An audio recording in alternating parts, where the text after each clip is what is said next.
Hello and welcome back. Well, I'm pleased to say that I've got quite a few viewers now, and some of them are actually asking about Tricolor rules. Well, they haven't been printed since 1975, so they are very hard to come by. But what I'm going to do now is, for anyone interested in getting a set of Tricolor rules, on the website below there, which is tricolorwgr@gmail.com, if you send me a request to that Gmail account, I will give you, free of charge, a electronic copy of Tricolor Plus Wargaming rules. Now, why am I calling them Tricolor Plus? The reason being that when they first came out, or at least when I first got my copy and started wargaming with them, they're a brilliant little set of rules, easy to learn, understand, and get gaming with. And then I ran a club, or had a club with some wonderful guys in it for about 10, 12 years. And the rule of the club was we only use Tricolor rules. Reason behind that was I'd been in many clubs, and the debate that went on what rules we would use on the day, etc., would drive you crazy and always cause a late start. So by having the one set of rules, we all learnt them. As a result, games went quicker and you could have bigger games. And the most important thing I always find is you need a result at the end of the day, otherwise you've wasted your day. And if you've got people who know the rules, then the game can proceed and you will get a result. Now, no set of rules is perfect, and after many years of playing and whatnot else, the guys, how can I put it? We found there were things missing that caused interesting discussions. And so we started getting together once a month at someone's place at night over coffee and cake, and going over the problems from previous games and trying to come up with solutions. And that's where the plus comes in. Now, I'm just going to go through some of those pluses, because with these added to the Tricolor rules, I now think there is a set of rules that cover everything you'll need, and if it doesn't, what it doesn't cover would be so rare and whatnot else, you can make a gentleman's agreement about it on the day. So one of the first things was what happens when a French column charge goes in to an enemy's line. Now, I've played many different sets of rules, and I've never found one that adequately, in fact, most of them don't even discuss column charging. It's just one of those weird things, and yet we know the French were famous for it. So we've incorporated a procedure for French, or anyone, column charging an enemy line and what happens. The next thing was British rocket troops. When Tricolor were put out, there were no models for British rocket troops. Now, HAT, and that's a brand I use for most of my troops, have British rocket troops, and so we needed to come up with a set of rules for them. Did a lot of in-depth reading on how effective rockets were, and made up a set of rules which we believe is pretty close to the mark. Now, attacking a house or farm, well, I've actually gone through that in some detail in a previous video, Tactics on Fortifications, so please watch that video. In fact, I'll try and put a link up to it for you. Baggage train and how a game can be won. Now, we came up with 3 ways to win a game very quickly. You can capture the commander, and in which case he'll surrender his army, very rarely done. You can capture the baggage train, or we call it the ammunition train because it's smaller than what a baggage train would be, and that with the enemy in the rear, the forces decide that they've lost the means to fight and they will retreat off the table. And of course, the third way is just simply to beat the enemy. Okay, next thing we came up with move sequences. I don't know if you've ever played a game where you make a move and the person goes, oh, I'm doing this, and you go, well, if you're doing that, these forces won't do this, and it can be an interesting and lively discussion. So with the move sequence, the slowest things move first, the fastest things move last, because the fastest things can react, and it goes something like heavy guns, and then infantry, then light infantry, and then cavalry, heavy cavalry, light cavalry, etc. It's in the rules that you'll get. And if there's any debate at all, it's the person attacking must make the first move. And that seemed to solve the problem quite adequately, so follow the move sequence. Now here's an interesting one, horse casualties for cannon. It wasn't in the rules, but we know that in a lot of battles cannons just couldn't move because all their horses had been killed. And so we introduced a set of rules that if you don't take the horses away from the guns once they're delivered to the position, then they stand a chance of being hit by cannonballs that miss the guns but might cause casualties. And one of the problems with this is the actual stands and models. Unless you put each horse on an individual stand that you can remove it, how do you keep track of there's one out of that team of 4 and 2 out of that team of 6, etc., etc. So found the easiest way to do it is to have little pieces of red cloth, and if a horse is killed, just drape it over the horse for the day, and when you go to move it, you can see that that team of 4 is actually a team of 3, and the gun will move slower because of that. You don't have to include that rule, but it's there, and it was a fact of battles in those days. Okay, now the morale of the army as a whole. Regular line infantry check morale when they get down to 50%.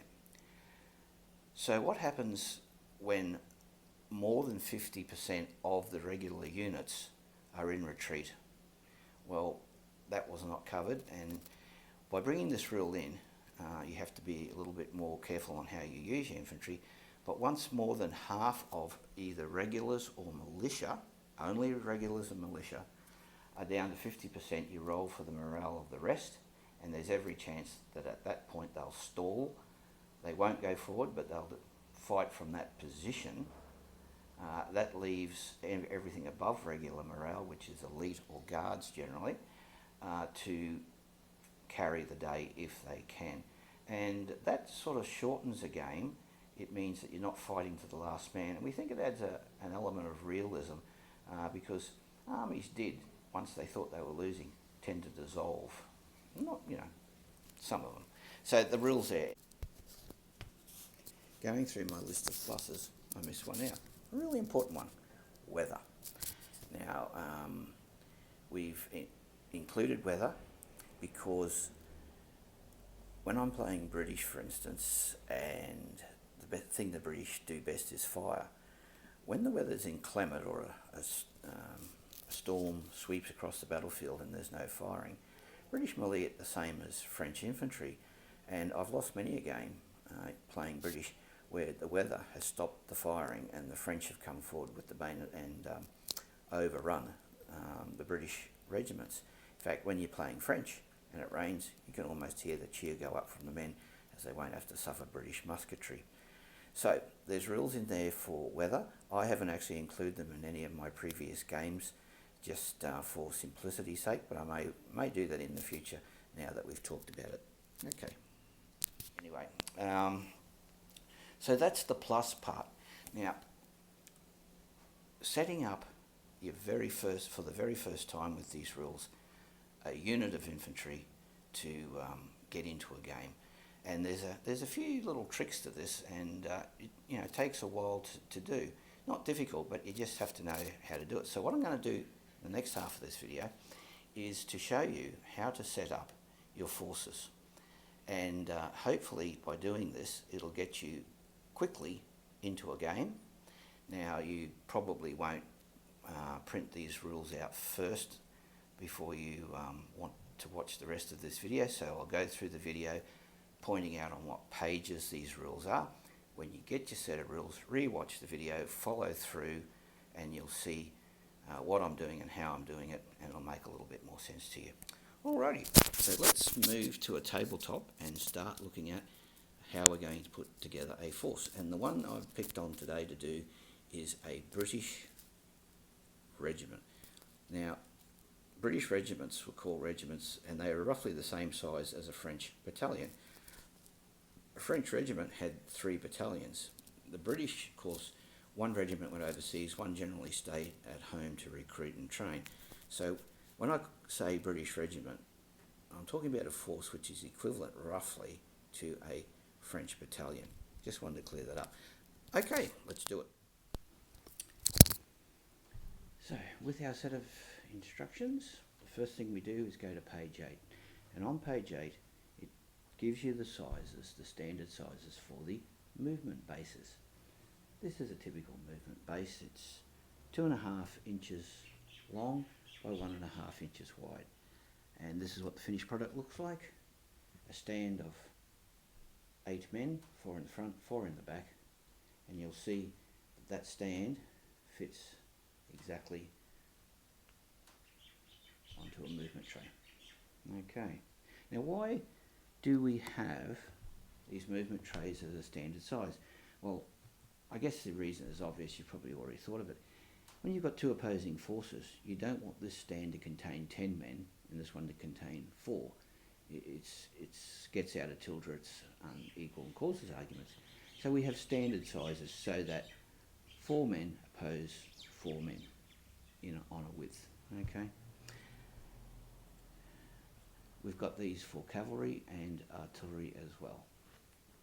The next thing is, how many stands do we need for a British line regiment? And to find that, we go to page, and I can't find it. Okay, page 28. Now on page 28 it says the number of men per company is 4. The number of companies per battalion are 8. Line, 1 light and 1 grenadier. And the number of battalions per regiment equals 1. It has a regimental command consisting of 4. Okay, so let's have a think about that. There's 4 men to a company and there's 8 companies to the line. That's 32 men. So for a start we'll need 4 stands. 4 8 to 32. Okay. Then it says 1 company of lights and 1 of grenadiers, and there's 4 men to a company.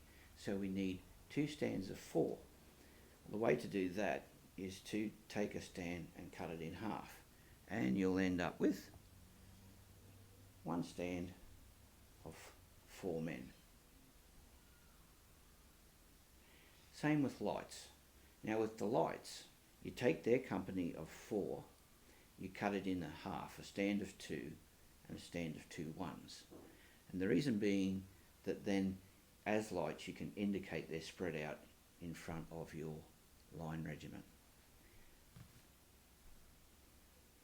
So you need another stand that you can cut in half for the 4 grenadiers and then for the 4 lights. And then it finishes by saying a regimental command consists of 1 4-man company. So again, you can take a stand of 8 and you can cut it in half to get your 4. Here's an example of a stand of 4 with the flags, okay, and the commander is on his own separate stand. All right. So you'll start off needing 1 2 3 4 5 6 stands. Now before you start painting up your soldiers and everything else, what I recommend is that when you finish this, you have a game with the stands without anything on, just so that you can actually see how this feels, and then you'll get the urge hopefully to want to go ahead and paint the soldiers and put them on, or you can put them on first. Now the next thing is we've got a stand of 8 men. Now in Tricolor, I'll be the first to admit that's 40 men you're going to paint up for 1 British regiment. A lot of other games cut a whole regiment down to 8 men, so there's a lot less painting. And I will deal with that in a section right at the end on what you can try to do if you don't want to create these units up to the full size that Tricolor has. So with this stand, what I do then is I find out where the centre of it is, and using the point of a protractor, I poke a hole in it, and then I glue into that hole a toothpick. Get a good quality one, nice and round and even and everything else. And using a bit of, did I say wood glue, put it in on the end of the toothpick, stick it in the hole, let it set, turn it over with a sharp knife, cut it off, and you'll end up with the ability to pick up a stand of 8 men without touching your figures, because when you start painting these figures, you go to a lot of trouble. The last thing you want is to put your fingers all over them and break them or move them or knock them off the stand. So these toothpicks allow you to pick up the stand of 8 and effectively move it quite quickly. Same with the stand of 4, and with the light troops, I go down as low as stand of 2. The singles, of course, I don't. I've dropped one of my stands. Anyway, so that sorts out the stands and the number that you need. The next thing I want you to do is get yourself a pad, because you're going to write some values down now for your troops.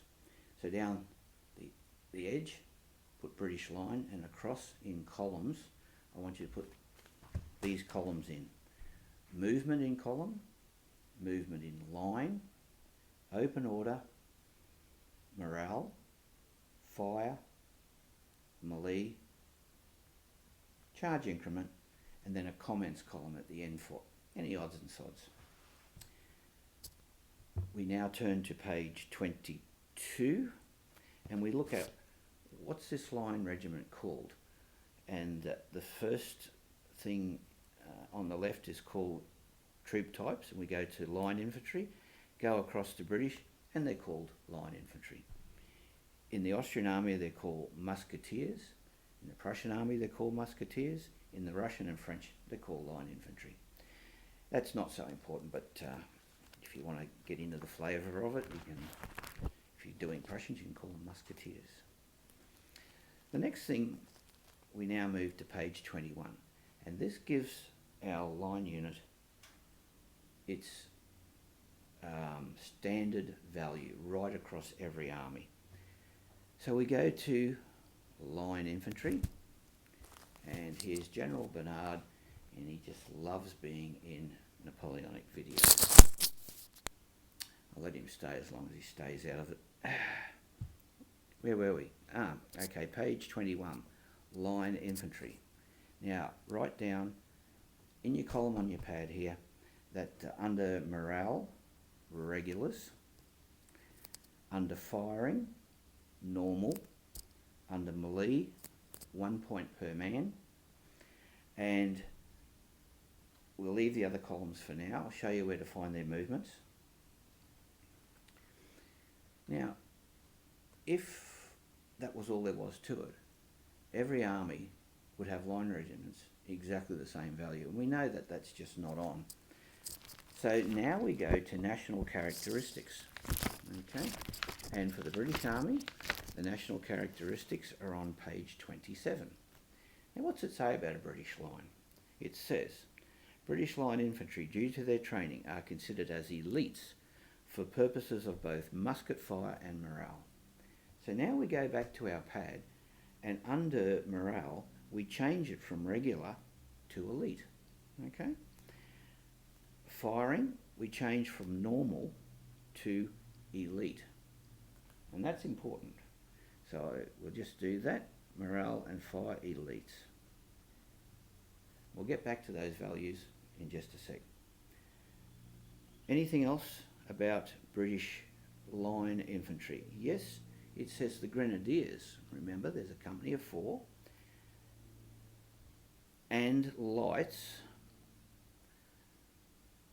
are guard when considered as... I'll read this out. British light infantry, Grenadiers, Fusiliers and Guards are considered as counting as 3 for each 2 firing. So there you go. It says as well, British Light Infantry and Grenadiers check morale as though they will guard. So now we go to the morale part of your sheet, and we need to write, and we'll do this in the comments section right at the end. Put G and L, fire, 3 as 2, and have guard morale. Okay, so now a British Line regiment has elite morale, elite firing, and their Grenadiers and their lights fire as 3 for every 2. That's important. They have guard morale. That doesn't come into play so much in a line regiment. It's when you get to whole regiments of guards and lights. But you can see now it's changed. Okay, the next thing we need to look at is movement. And the movement tables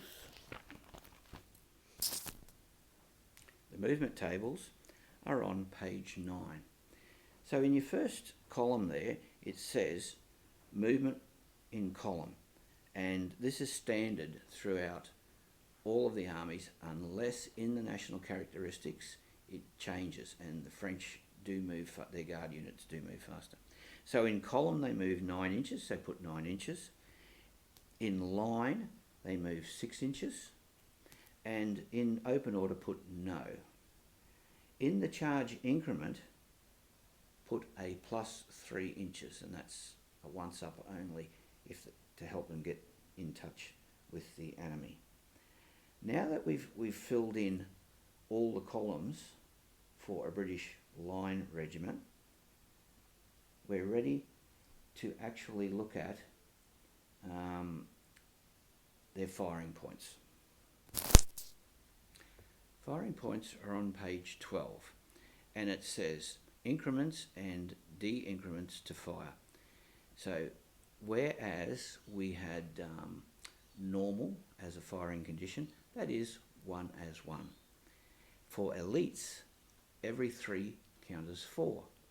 For guard, every 2 count as 3. And remember that applies to your Grenadiers and lights. And for militia, well, they work the other way down. They actually count every, every 3 count as 2. They're not as good. All right, so how many firing points does a British Line start with? Well, we said that there's 4 companies, and they fire as elites. Okay, so there's 8 men to a company. So 4 8s are 32 points. But wait a minute, they're elites, not normal. Elites fire 3 as 4. So divide 3 into 32, you come up with another 10. So you now have 42 points in your line. But the Grenadiers and the lights are fire as guard. That means every 2 fire as 3. And there's 8 of them, and 2 into 8 goes 4. So 8 and 4 is 12. So we add 12 points onto the 42, and we come up with 54 firing points for a British Line. Okay? Now, this may sound a little bit complicated, but the reason for putting them on these tables is it's there. You only have to do this once, and then you've got it. And a firing table, this is for my British forces. Once done up, I take it away and get it laminated, and then it goes on the wall in my wargaming shed, and it's there as a ready reference for all the different types of units that I have in the British, French, Austrian and Prussian. I have a table for each, and then cavalry as well has a separate table. So British infantry, British cavalry, French infantry, French cavalry, etc., for the Austrians and the Prussians. And the artillery goes on the bottom of the cavalry table because there's less cavalry units. Once you've got that all set up, it's there. You just use it to look at as a quick reference, and you'll very easily start to learn what they are. Now, just to make it easier again, I've put them all on a very small disc, which I actually can take on the wargaming table with me, just put there. It's for quick reference. If you wanted to, you could put a clip on it and actually hang this around your neck, and it goes with you as you walk around the table. Anything that helps you get the game moving faster is worthwhile, and you don't want to be going, for this unit, what do they fire at, and look up half a dozen pages. Put it on a table, get it laminated if you want to, shrink it if you want to on a handy, what I call a cheat sheet, which I carry around with me, and the game will flow. Okay, so you've made these movement trays, 8 men on each one with a toothpick. You can move those faster too. Let's look at how would it be if we put all of the movement trays onto a bigger movement tray for a unit. So now when you want to move this unit, the whole thing moves. It goes in column 9 inches, it's 9 inches. Imagine a table, and if you've seen my some of my battles, you'll have seen these movement trays in there, and it allows you just to move a whole army, get that movement of phase done really quickly. They want to turn into line, turn them into line. Most of them will go on a stand. There'll be an overlap because they're wider than they are narrow. But even so, when you go to move, you move the movement tray and you've just got one on the end to move up beside it. Again, it speeds things up. So when you've done putting your troops on their individual stands of 8, 4 and 4s, make a movement tray for them. Now, once again, you've got different units all over the table, and you'll play, no doubt, English one battle, French another, Austrian. It's all good fun. But you're looking at a unit thinking, what is that unit? Well, what we do for that is on the bottom of the command tray, write the name of the unit. I write the number of men in the unit and at what number it starts to check morale. Now remember, we had a column here for morale. Let's now put in what these values are for. The morale table is on page 15, and it says that for militia, for instance, they start to check morale when they get down to 3/4 strength. We're looking at morale for British line. It's elite, right? So we go across to elite, and they start checking morale when they get down to 1/4 strength. So on the bottom here, 1/4 of 40 is 10. So I've got 40 and with a line 10 underneath. I can quickly pick that up. Any unit on the table, see, oh yep, they start checking morale at 50%, or they go down to 1/4. Militia start checking at 3/4. It, again, anything that saves you having to plough through rules, put it there. You can even, if you want to, on your command table, put a summary of everything. You can pick it up. You can have column movement 9, line 6, no open order, fire 1 as 1, melee 1 point per man. Anything that helps you work this out quickly. Okay, so we said that the British with elites don't have to check morale till they're down to 1/4 strength. Okay, now you can write in your column here under morale where you've changed it from regular to elites, 1/4 if you want, 25%, doesn't matter. Again, a ready reference to what elites are worth. You will learn this, you will know after a couple of games, but to get started, this will help you. melee. Let's have a look. In the melee tables on page 13, it states that and their melee is 1 point per man, so the rule said. That's pretty standard. And if we look at the melee table, it actually says that for regulars they're worth 1 point a man. Lights are worth 1 point a man. Grenadiers and elites are worth 2 points a man. So those 4 grenadiers that you've got, if you go into melee, they're worth 2 points a man. So 4 become 8, and you add that on to the rest of your 36 points. 4 grenadiers at 2 points each are 8. So again, it's 8 on to 36, 42 points. They're worth a little bit more. Light guard are worth 3 points a man, and heavy guard are worth 4. The French Old Guard are worth 4 points a man. Devastating. All right, so we've gone through, we've put that on our ready sheet here, and basically now you're ready to start a game. You've got a unit, you know what's in it, how fast it moves, what its morale is, whether it can go into open order or not, what it melees as, its charge increment if you ever get to that point, and what your special companies in the unit are. What I want you to do now is the same thing, following these steps, go through and create a French line unit. And when you've got that, line it up against the British and do a mock battle. Now, I'm going to try and put a link in this, a clickable link to a video I did called Let's Talk Rules, and you'll see how to use the fire tables, but the fire tables are pretty self-explanatory. If we've worked out that the British are worth 54 points, you just need to look at your ranges, and they're at the top of the fire tables. Let's say they're medium. You go to a medium, down to 54, roll a 6-sided dice, that's the number of casualties the French will take.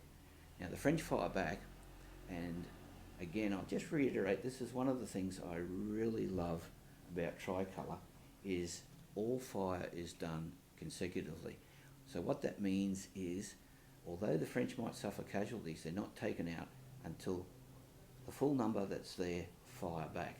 And the way we explain this is, we know that line units and battalions fired by company down the line, and that allowed them to have a continuous firing down the line. As that reached the end, they would start firing again. So if the other side were doing the same, firing left to right, they'd be coming up the line this way and crossing over.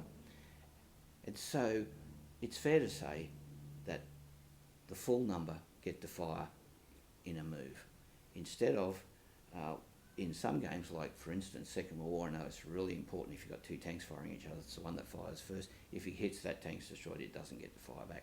But not so in Napoleonics. Same with even the cannons. We know that they represent a battery of so many, so they'd all be firing. And cavalry, of course, just really predominantly melee. So to me, it's one of the fairest games around. And the dice, it's only used to give you a slight distinction. Roll a 1 and a 6, the difference may be 2 men. It's not going to win or lose you the game. It's your tactics that are going to win or lose you the game. So with the dice in melee, a number of times, where 2 cavalry units hit or infantry units hit, and the melee value is 1 for 1. In other words, if we've got 40 men here and they're worth 1 point a man each, the opposite unit is worth 1 point a man each, and they collide, then it's a dice roll to see who wins. Now, there's no other way to do it. Given the fact that they're worth that value each, it's going to be anyone's guess at who's going to actually win on the day. And that's where you do use a dice for that, but there's no other way around that. Otherwise, there's not much dice rolling at all in it. Again, that's a plus, eh? All right. Now, when you get those rules and you print them out, you start playing, you're going to have questions. If you don't, you're not playing properly. Please use the same Gmail account, send your questions in, and I'll tell you what we've done in those situations and hopefully explain it and keep you moving along. If we get enough people back playing Tricolor, who knows? If we're in the same town, we might even get together for a game. All right. Now, to finish up, I'll be the first to admit that when you play Tricolor, there's a lot of painting. It never worried me because I've been gaming since I was about, on Tricolor at least, since I was about probably 25. And I've been wargaming since I was 16 in various things. So I used to come home from work of an afternoon, I'd go into my painting room, sit there and maybe paint away for an hour just to take my mind off everything, de-stress I suppose. And as a result, I've raised quite large armies. It was never much of an issue. The painting, the quality of the painting might not be anywhere near what you see in other YouTube videos on painting, but remember, we were painting to game, not to show. So, and that, 40 men in a British line unit, it was pretty basic sort of painting, really, but it's not bad. I'm not gonna. These days, when I do a unit, of course, I paint it to the nth degree because it's just a once-up sort of job to add something to the game. And having said that, my last unit I painted were French Grenadier Cavalry of the Old Guard, and I did that in the COVID lockdown, and I got Hat Brand, beautiful models, and I went to a lot of trouble with them just because I had the time and there was just one batch to paint. Alrighty, but what I wanted to say was a lot of other games where they've cut down the size of the units. Again, going just back, you'll notice if you watch my videos, especially in the Epel Valley, I'm gaming on tables that are basically, I think, about 16 foot by 16 foot square in a double garage. They're lifted up to the ceiling when I'm not using them and brought down for the games. It's what you need to have a Tricolor Napoleonic battle on, and even then I would say that Tricolor is more tactical than strategic.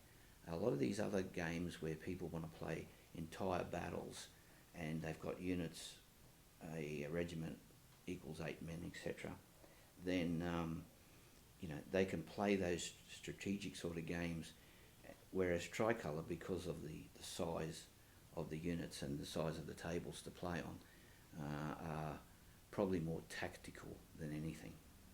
However, what I have been doing to try and overcome that problem was I've been doing a lot of games where I do use just 8 men. In fact, what I actually did was I cut the units in half, so 40 men became 20, and a company of 4 grenadiers became 2, etc. And that allowed me a lot more room for movement, and I guess if you're starting out in this way, a lot less painting. The rules and the setup in Tricolor, nothing changes. You can still use everything in here, but just cut your units in half of the recommended sizes in the national characteristics. There was one area that I was not happy with, and it took me a lot of time in experimenting, and that was artillery fire. Musket fire wasn't a problem because you just count up your points, fire, there's less points, less casualties. It works out exactly the same. And same with melee hand-to-hand fighting, not an issue. Cannon fire was the biggest problem. And my only recommendation, well, the one I came up with that seemed to work the best was whatever the casualties are for cannon fire, just divide it by 4, and that will give you a pretty playable sort of game with artillery, cutting everything by half. Now, if you try this, I'll just take a minute here to say, if I go to the tables for artillery fire, And here is a column of men, and an artillery shot goes down the centre of them at, let's say for instance, I'm using a field artillery piece at 2 foot, and I roll a 6, the best I can roll, 4 casualties. Now, because they're a column, you do actually take the whole 4 casualties out, okay? If the cannonball was coming from the side, because there are 4 or 3, depending on what the makeup says to do with their company sizes, again it's full casualties. But if they're in line and they're only 2 deep, the cannonball isn't going to take out as many, is it? It's quite obvious they're 2 deep instead of 4 or 3.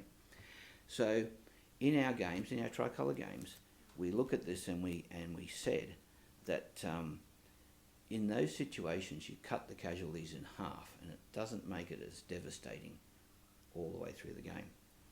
Alrighty, so if they were in line at 2 foot with a field gun and I rolled a 6, the count is 4, but they're in line, cut in half 2. So what do you do if you've cut these unit sizes in half? Well, 2 divided by 4 becomes a half. Therefore, it's no casualty. It only becomes a casualty if it's 75% or 3/4 or more. So in that scenario where you've cut these units in half and you're dividing by 4, just be aware of that. There are times when there'll be no casualties come out, and that can happen. That can happen too. If you've got 2 guns firing, you add the effect together because they're on the same target, and in that scenario you might, if you've rolled, for argument's sake, 2 6s, that's 8. Normally would be cut back to 4. Now, in this scenario where you're cutting the units in half, 4 gets divided by 4, it's quartered, is 1. So 2 guns rolling a 6 at 2 foot would take out 1 casualty from half the number. Little bit of messing around until you get your mind around it, but you can, doing that, have half-size units, which means you can have a lot more of them. You can play on a smaller area, perhaps even a kitchen tabletop or a ping pong table, and have just as much fun. Still using the Tricolor rules with nothing changed except for that artillery fire. So I just put that as a closing scenario for you, in case it appeals to the size area you have to play in and the amount of painting you want to do. Alrighty, so get those rules, print them out, start playing, set them up, follow this video through again, setting up your charts, right? Your smaller charts if you want. And when you've got questions about how things work and you've read the rules from start to finish, send us an email and I'll try and answer them for you. Okay, lots of luck with that, all the best, and we'll get back to actually having some war games. Remember, if you like this, please subscribe and give it a thumbs up, put the bell on, and each video I make, you'll get notification of it. Cheers.